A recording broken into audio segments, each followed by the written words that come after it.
Here we've got a HiWatt Custom 50 with reverb, I think from about 1986 based on the transformer date codes. And one obvious thing is wrong with it. This preamp tube here is lost vacuum. Not only lost vacuum, it has quite broken. So let me do if I can do this without cutting myself or putting shards of glass everywhere.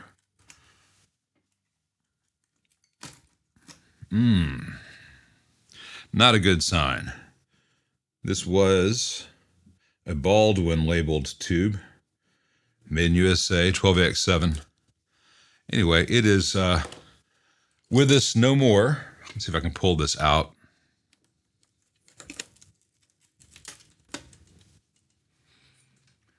And only lost a little bit of stuff coming out of the getter. Let me get it out of the tube socket.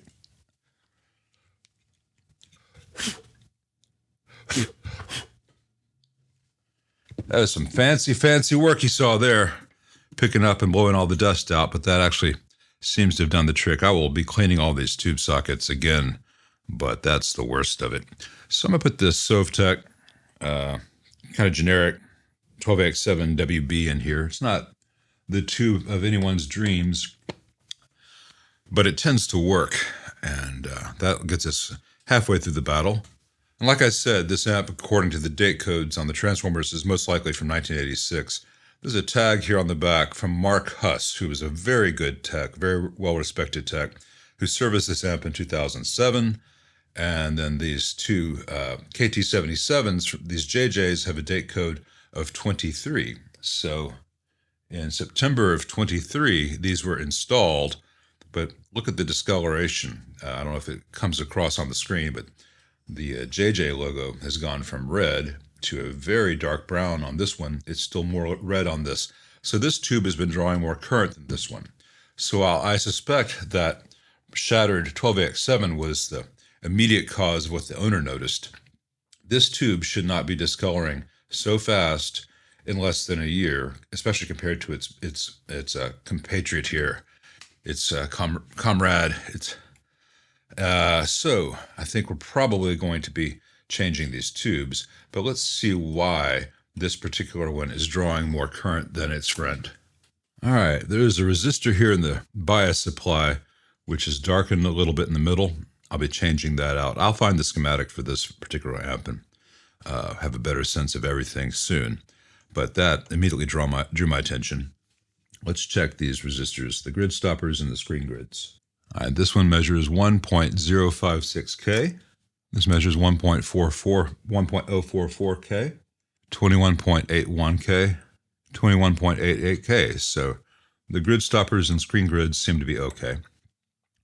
So I'm going to have to check things in the phase inverter as well as verify we actually do have bias voltage present here and here. The amp also has all its original electrolytics from 1986, and it is time to change them. Hopefully the owner will understand that from having watched my videos, and it'll be in his budget. They're not hideously expensive, but it does add up to about $40 for the dual section cap cans, and the other electrolytics are like $1 to $3 each. There's not too many in here, and it's pretty easy amp to work on. There are a couple places like here where the standoff has been abused over the years. I'm not too fussed about that. Aside from that one resistor in the bias, everything's looking okay. And if both tubes were going bad equally, I'd suspect that would probably be the root cause, and that may still be a contributing factor, but I suspect we do have a bias supply of some sort. I'm going to power this on with the output tubes out.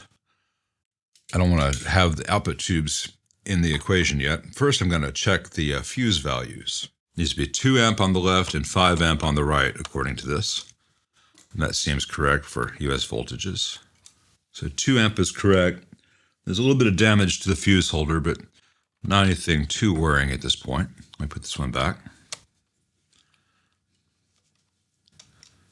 And then the 5 amp. That is a little bit loose. If I put the fuse in here, the fuse holder turns a little bit, so I'll be tightening those up in the process. It is indeed a 5 amp, and it is not blown, so that much is good.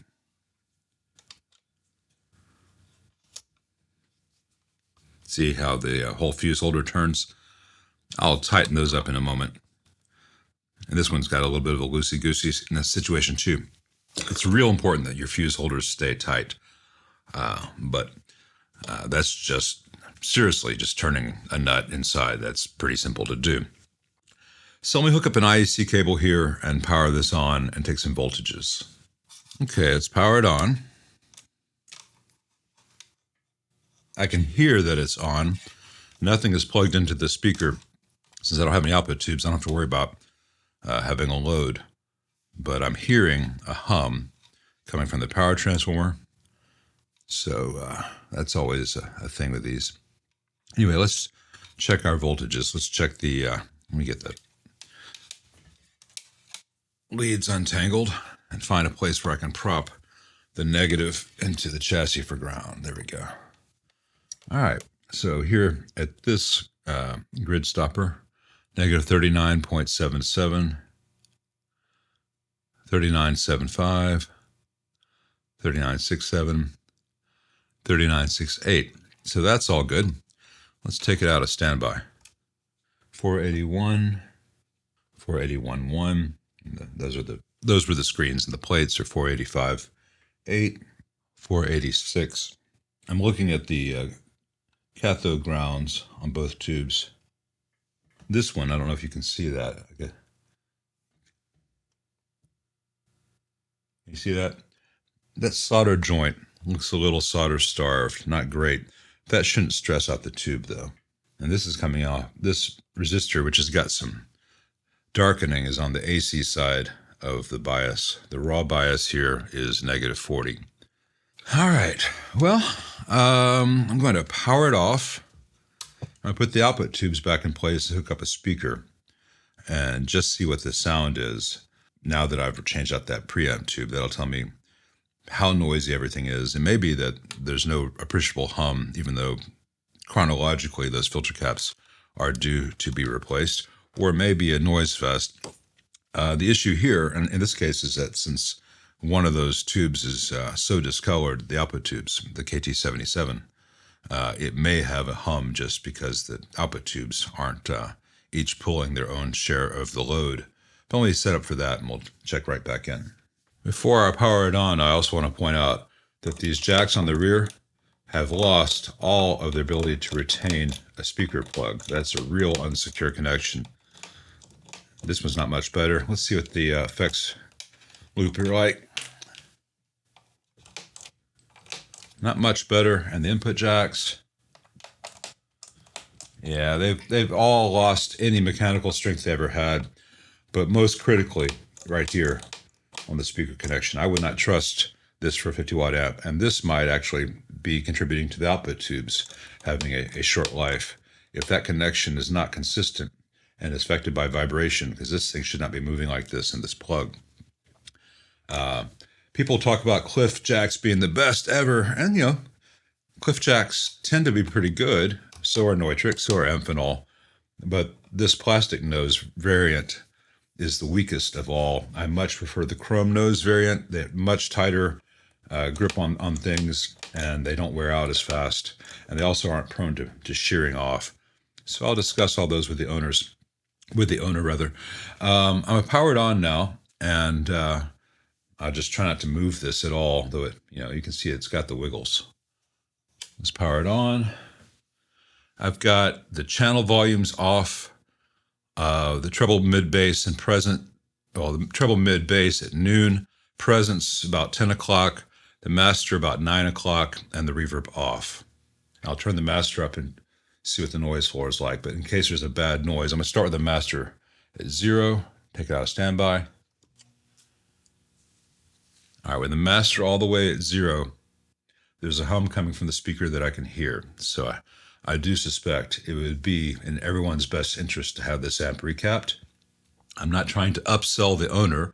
I'm just saying if you want this thing 100% the way it was when it left the factory, these blue caps need to be changed out. There are 4 of them. Let's turn the master up. All right, so it's got a bit of 120 hertz buzz and above 120 hertz because it makes multiples. So it's got a buzz and a hum. with nothing turned up. Let's turn the master back down so we don't deafen ourselves in case there's oscillation. Let's turn each channel up. All right, does not like my Wi-Fi router. And that channel volume's a bit dirty.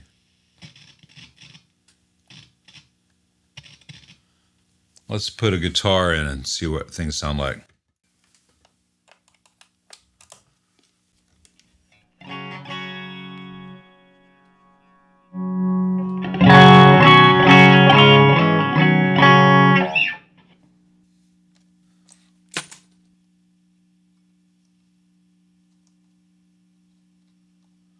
No noise on the tone pots. That's good. The tone stack. Let's try this other channel.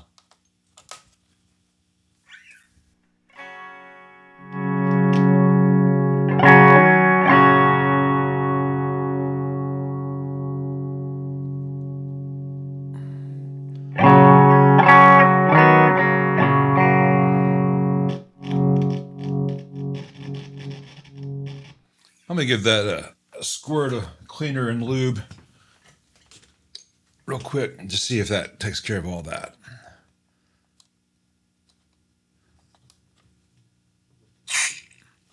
I would not be surprised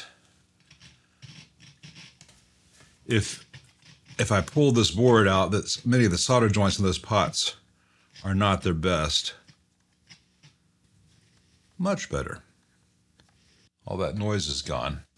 So I think right now we know that this thing needs a new pair of KT77s, needs some new filter caps. Hopefully that'll be in the owner's budget. All the electrolytics changed out. I'd like to remove both boards and check for any broken solder joints, because while this looks like it's a eyelet board, it's a PCB. It's two PCBs. And there's nothing wrong with that.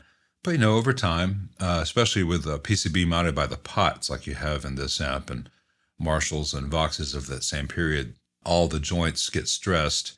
And I can see that this pot is at a slight angle compared to the others. And just it stresses out those solder joints.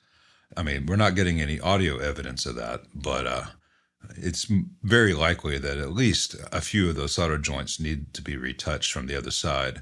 And the resistor there that's a little bit discolored in the bias supply, it looks to be a 1 watt. I'd probably replace it with a 2 watt just so that cannot happen again. Oh, and the jacks. It needs jacks and to have the fuse holders tightened. So I think this is going to be a pretty standard thing.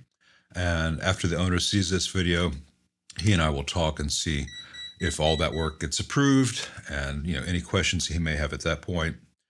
We'll worry later whether this thing has the best possible preamp tubes for this circuit.